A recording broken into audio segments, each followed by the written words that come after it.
여러분들 바이오 주식 투자 좀 하세요. 사실 실리콘밸리 하면 반도체만 떠올리기가 쉽지만 사실은 바이오도 중요한 분야 중에 하나라고 봐야 될 것 같습니다. 사실 반도체 바이오라고 봐야 되는데 샌프란시스코 베이에리어가 이제 반도체 산업의 요람으로도 알려져 있지만 바이오 의약품 산업의 요람이다 이렇게 평가할 수도 있을 것 같아요. 여기 보시면 이제 암젠, 에비, 론자, 요거는 이제 삼성 바이오로직스의 주된 경쟁자죠. 위탁 개발 생산 CDMO.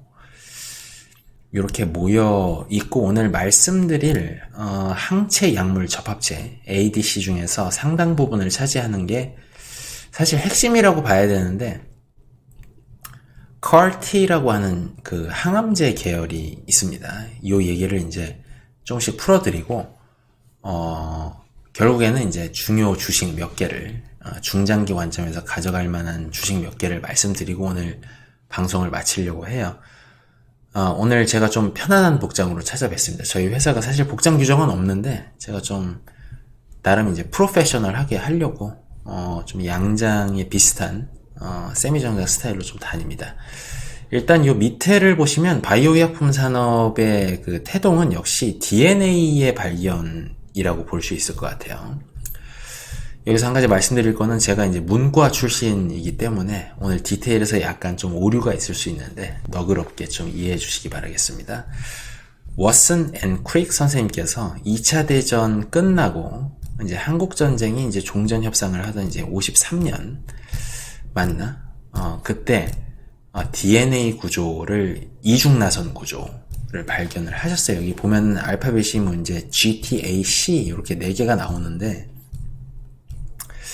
이 발견의 의의는 뭐냐면 우리 생명체가 다 단백질로 이루어져 있잖아요. 그래서 DNA라는 거는 그 단백질 합성 명령을 내리는 그 명령의 원판이고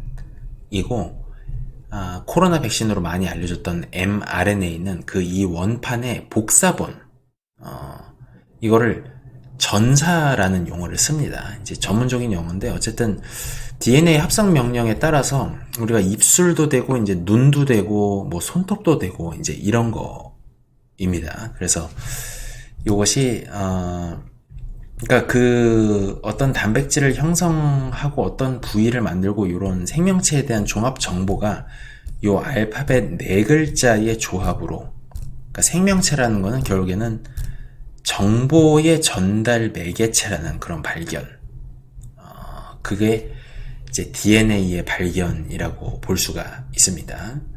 한 가지 흥미로운 거는 이 발견이 그 반도체의 기반인 트랜지스터의 개발과 거의 비슷한 시기에 이루어졌다는 거예요.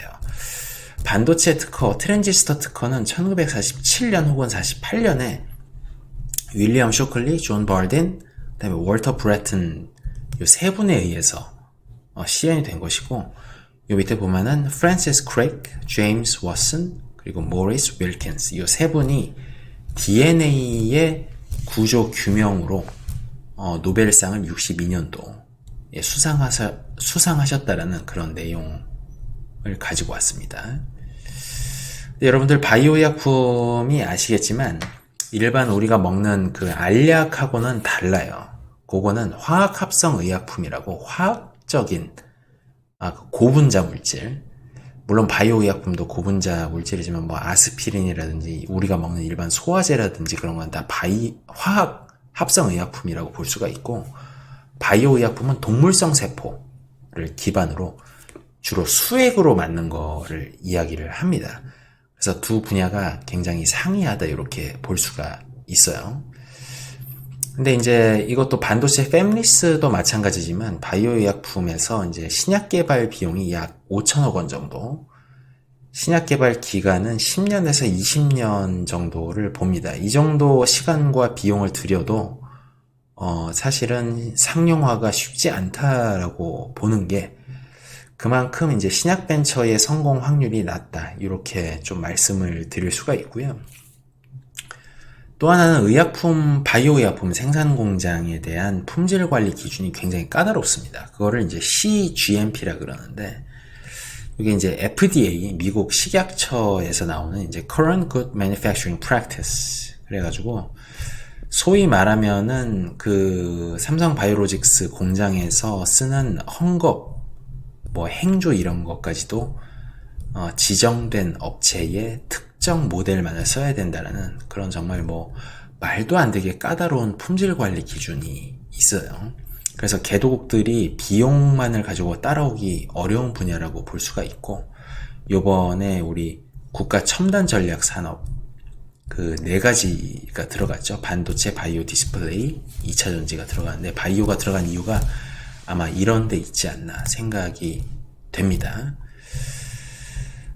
그래서 이 첫 번째로 말씀드릴 주식은 유럽 제약사, 대형 제약사 중에 로슈라는 데가 있는데, 이 로슈가 이 제넨텍이라고 하는 실리콘밸리에서 태어난 회사를 인수를 했어요. 제넨텍이라고 하는 거는 그 실리콘밸리의 바이오 벤처 역사에서 굉장히 기념비적인 그런 성공 케이스입니다. 한국에는 이제 반도체만 많이 알려졌고 바이오는 상대적으로 많이 안 알려졌는데, 이 두 분야가 또 그 투자 쪽에서는 연결이 되어 있어요. 요 위에 보시면은 벤처 쪽을 잘 모르시는 분들은 모르실 수도 있겠지만, 클라이너 펄킨스라고 전설적인 미국의 그 벤처 캐피탈 회사가 하나 있습니다. 이 왼쪽에 보이는 분이 유진 클라이너라고, 클라이너 퍼킨스의 공동 창업자 중에 한 명이신데, 이분이 사실은 인텔의 거의 뭐 공동 창업자라고 볼 수 있는 분인데, 이 제넨텍이라고 하는 회사, 여기 앉아있는 두 분이 그 창업주 두 분이라고 보시면 되겠어요. 한쪽은 기술을 갖고 있었던 분이고, 한쪽은 이 기술의 상업성을 알아보고 기업화를 추진한 인물이라고 보시면 될 것 같습니다. 그래서 밥 스완슨, 허버트 보이어, 이 두 분인데, 맥주 한 잔 하면서 나눈 얘기로 창업을 시작했다. 그래서 요 맥주 한 잔 하시는 모습이 그 사옥의 동상으로 남아있다. 이런 스토리가 있어요. 나중에 기회가 되면은 더 자세하게 말씀드리겠습니다. 그래서 이 제넨텍이라고 하는 회사가 처음에 상용화 시켰던 기술이 유전자 재조합 기술이라는 거예요. 이거를 영어로 하면 이제 Recombinant DNA Technology인데, 조금만 쉽게 얘기를 해보면, 이 박테리아가 있는데, 이제 원래 DNA가 있고, 그 DNA 일부를 자르고, 외부에서 어떤 DNA를 이식해서 필요한 기능을 할 수 있게 만든다는 건데, 모든 생명체가 어떤 영양분을 섭취를 하고, 그 다음에 이거를 갖다가 쓰고 남은 거를 배설을 하잖아요. 근데 이제 박테리아가 만약에 이제 똥을 싼다 그러면, 이게 똥이 아니라 금이 나오면 어떻게 될까요? 박테리아가 똥을 싸는데 금을 싸. 그럼 박테리아를 엄청나게 양식을 해가지고 이제 금을 모으면 똥만 모으면 되는 거 아니야? 먹이만 주고. 그럼 이제 장사가 되는 거죠. 이제 그런 얘기입니다. 그래서 제넨텍이 처음으로 타겟을 했던 마켓은 인슐린이었어요. 여러분들 지금 인슐린은 제넨텍 기술로 이제 만들어지고 있지만, 그 전에는 소, 돼지를 도축을 해서 그 췌장을 다 모아가지고 화학적인 처리를 거쳐서 인슐린을 뽑아내가지고 이제 돼지, 소에서 나온 인슐린을 인간에게 맞추는 그런 방식이었거든요. 그래서 여러분들 알고 계시는 일라이 릴리의 초반 주요 비즈니스가 바로 이 동물 인슐린의 생산과 정제였습니다. 근데 이제 78년이면 여러분 이제 서울의 봄 배경이 되는 그런 시기였죠. 우리나라로 따지면 아직 뭐 유신헌법 이런 엄중한 그런 시기였는데, 당시에 인슐린 1파운드의 생산 소요되는 돼지와 소 췌장이 8,000파운드, 23,500마리 분이었는데, 이게 인간 수요를 맞추려면, 북미에서 미국 수요만 맞추려고 해도 1년에 한 6천만 마리를 죽였어야 이런 분량이 나오는 거였어요. 그러니까 물론 인슐린을 위해서 소, 돼지를 이제 뭐 잡고 그런 건 아니었는데, 어쨌든 그런 상황이었다. 여기서 이제 리카미넌 DNA 테크놀로지를 조금 더 상세하게 말씀드리면, 원래 이제 그 미생물, 요 DNA의 일부분을 잘라내는 거예요. 그리고 이제 외부의 DNA를 삽입하는 건데, 이때 이 자르고 접합하는데 어떤 효소라는 걸 써야 됩니다. 효소가 영어로 이제 엔자임이죠. 근데 이 효소를 어떤 거를 쓰느냐에 따라서 이 DNA를 자르고 붙였을 때 미생물의 어떤 생존 확률, 그러니까 DNA를 바꿔서 이제 다시 박테리아에 넣는데 이게 접합이 잘못되면 박테리아가 그냥 그 자리에서 즉사하시는 거예요. 그래서 즉사하지 않고 원하는 대로 똥이 아니라 좀 비유적인 표현입니다만 인슐린을 싸게 하려면 이 효소를 잘 써야 되는데 이게 그 맛집에서 며느리도 알려주지 않는다라는 그런 시크릿, 탑 시크릿으로 취급되고 있다. 뭐 이제 요런 얘기도 바이오 업계에서 있습니다. 근데 이제 그 제넨텍이라는 회사가 만들어지고 얼마 안 돼서 데니스 G 클라이드라는 박사님이 연구팀을 이끌고 미생물로 요 기적의 그 레시피를 만드신 거예요. 그래서 인슐린을 미생물이 계속 정상적으로 생존하면서 만들어낼 수 있는 그런 기술을 만들어내셨고, 그래서 82년도가 되면 이제 원하는 양만큼 나와야 될 거 아니겠어요? 미생물이 엄청나게 많아야 되겠죠. 뭐 몇백억, 몇천조 마리가 있어야지 이런 인슐린을 만들 수 있는데, 그 수요를 확보하는 그 기술이 요 이제 79년도에 게재된 이 논문에 나와 있다라는 그런 내용입니다. 그래서 이제 인슐린 관련된 기술이 이제 발전을 하면서, 인슐린이라는 게 사람들이 이제 당을 많이 먹으면 이 당을 이제 쓰고 나서 남으면은 지방으로 바꾸거나 지방을 이제 당으로 다시 바꿔서 신체 에너지로 바꾸는 요런 종류들이 있는데, 요 기술을 활용해서 요즘에 나온 게 이제 일론 머스크가 먹고 살을 뺐다라는 그 웨고비, 이제 유럽 제약사의 노보 노디스크하고 이제 일라이 릴리에서도 이제 비슷한 이야기 나와서 최근 뭐 한 200~300조 되는 주식이 지금 800조, 1000조 이렇게 밸류에이션이 많이 올라가 있는 상황이죠. 어쨌든 일라이 릴리의 처음 시작은 그 가축을 도축해야 되는 그 엄청난 물량을 감당하기 싫어서 어떤 천재적인 공학자와 기술 사업화에 열정을 가지고 있었던 분들이 차린 제넨텍이라는 회사가 결국에는 성공했다. 그리고 그 기술이 이어져서 오늘날 살 빼는 약 웨고비가 만들어졌다. 이렇게 좀 일부 정리하고요. 오늘의 본론은 사실은 mRNA 테크놀로지입니다. DNA라는 게 아까 말씀드렸지만은 어떤 특정 단백질의 명령서라고 말씀드렸고, 그 DNA가 일회용 복사본으로 나오는 게 mRNA예요. mRNA는 단백질 합성을 하면서 같이 말려 들어가서 일회용으로 사라집니다. 그래서 뭐 요즘 mRNA 백신의 위험성에 대한 얘기가 많이 나오는데, 여러분들 일회용이기 때문에 일정 기간 지나면 이제 괜찮다라는 거 조금 안심해 주시고, mRNA 기술이라고 하는 게 어떤 거냐라는 거를 조금 설명드리면, 이제 요 그림은 나중에 뭐 이제 멈춰놓고 이제 잠깐 보시고, mRNA가 사실 이제 세포 안에 이제 전달이 돼야 되는데, 그걸 할 때 바이러스가 침투를 되게 잘해요, 세포에. 그래서 바이러스 안에 핵에 mRNA를 넣는 것입니다. 인공적으로 조작된.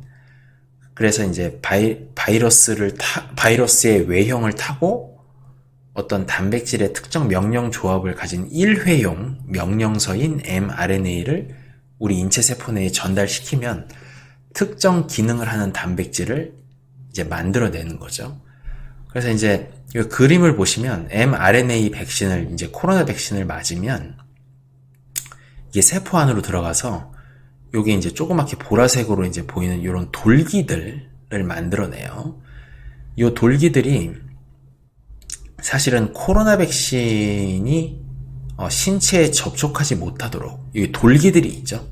이제 우리 호흡기나 폐 이쪽에 이제 바이러스가 박혀가지고 안 떨어지는 거잖아요. 근데 mRNA 백신으로 새로 만들어진 이 돌기들이 이 폐를 보호하면서 이 바이러스가 접착되는 것을 막아버리는 거죠. 이런 식으로 원하는 기능을 하는 단백질을 임의적으로 만들어낼 수 있다. 이제 이런 기술입니다. 좀 더 자세한 얘기는 과학 그런 잡지를 참조해 주시면 좋을 것 같고, 이게 요즘에 항암제, 아까 말씀드린 항체 약물 접합체에 응용이 많이 되고 있는데, 말씀드릴 주식은 유럽에서 굉장히 다양한 연구개발 포트폴리오를 가지고 있는 노바티스라는 회사인데요. 여기서 기적의 원샷 백혈병 치료제 킴리아라는 약제가 나와 있습니다. 그래서 여기 이제 중앙일보의 23년도 1월자 기사인데, 소아 백혈병에 걸려서 결국에는 이 치료제의 국내 도입을 기다리다가 운명을 달리한 은찬이라는 아이, 그리고 그 부모님의 인터뷰 기사예요. 이게 또 신약 개발된 거를 국내 도입하는 데 있어서 규제가 되게 많습니다. 우리나라 의약품 수가제도하고도 문제가 있는데, 우리나라는 약가를 비싸게 주는 거를 굉장히 꺼리고 대중적인 서비스만 강조하기 때문에, 사실상 이제 되게 권위 있는 기관에서 나온 통계인데 제가 지금 이제 숫자가 기억이 안 나는데, 전 세계에서 기똥찬 신약이 100개 나온다 그러면 당해 도입률이 한국이 5% 미만이에요. 그러니까 여러분들 뭐 감기 걸려서 처방전 3,000원 받고 이제 우리나라 의료보험 좋다고 하고 있을 때 죽을 병 걸린 사람들은 사실은 세상에 무슨 신약이 있는지도 모르고 죽어야 되는 상황으로 갈 수도 있다. 이게 좀 한번 생각해 볼 문제인데, 요 킴리아 그 원리를 한번 알아보겠습니다. 이렇게 생겼고, 여러분들 노바티스는 뉴욕 증권 거래소에서도 거래가 되고 있으니까요. 한번 살펴보시고, 이게 다 개인 맞춤 제작이에요.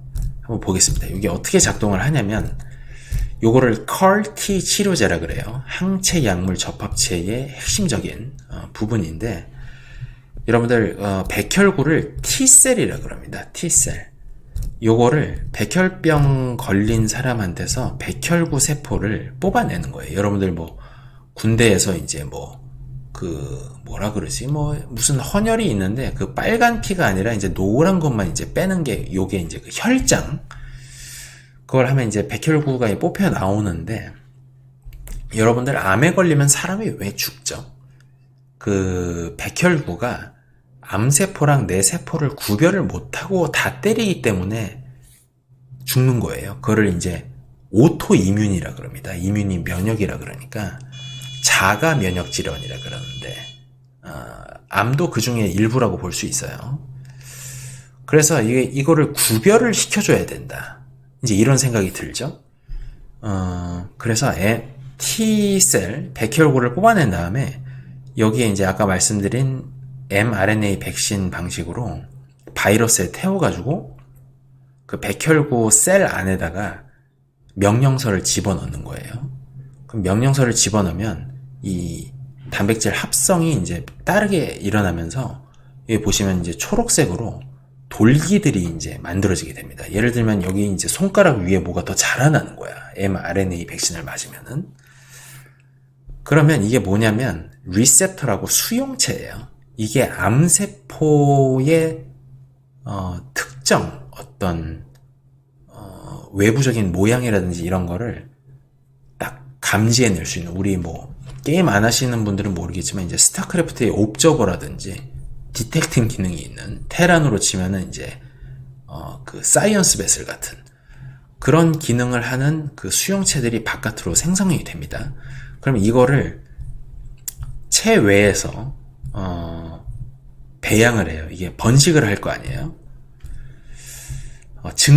번식이 아니고 이제 증식을 하게 되면 이거를 갖다가 환자 본인한테서 받아낸 백혈구를 조금 변형을 한 거기 때문에 저항 없이 이거를 수액 형태로 맞게 되면 암세포를 바로 알아보고 공격을 시작해서 암을 치료할 수 있는 이 주사를 한 대 맞으면 원샷으로 치료되는 확률이 한 70% 정도로 보고 있고요.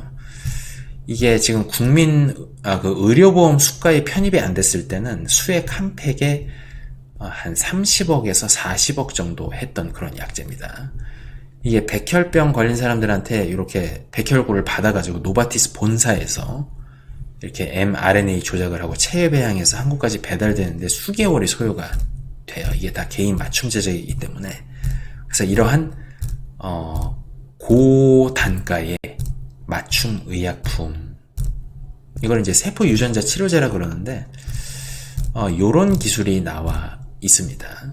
그래서 여러분들 바이오 주식을 투자하실 때 이제 살 빼는 약만 생각하지 마시고 이런 항암제 분야도 있고 뭐 줄기세포를 이용한 이제 항노화, 소위 말하면 이제 회춘, 그런 것도 이제 활발하게 연구 개발이 되고 있죠.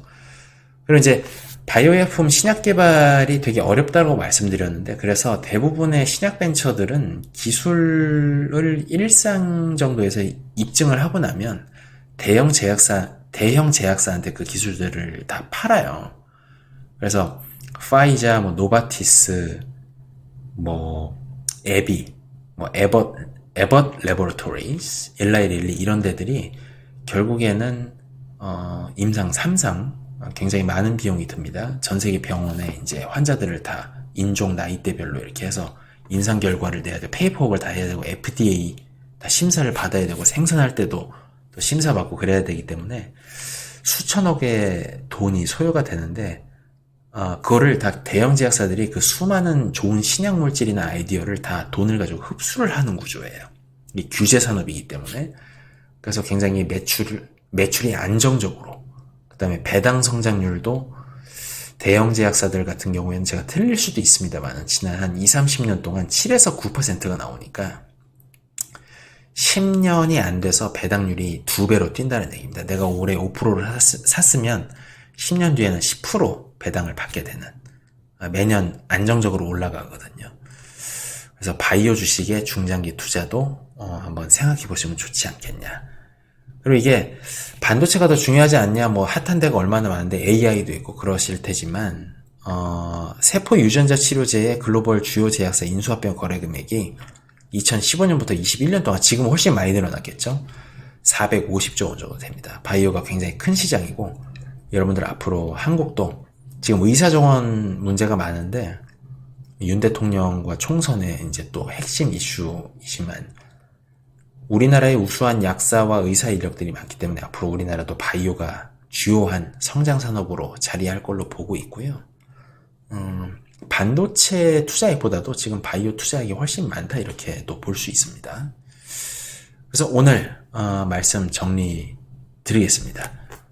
지금 다 같이 의사공화국이 되려고 하는 한국, 하지만 공급이 많아지면 결국 바이오 의약품 이쪽으로 인력과 자원이 들어갈 수밖에 없고, 규제 산업이기 때문에 우리 대형 제약사들, 아까 말씀드린 mRNA, 뭐 항체 약물 접합체, 이런 첨단 기술 연구 개발이 엄청난 성장과 수익을 가져다 줄 수 있다, 이런 생각입니다. 오늘 말씀이 좀 길어졌습니다.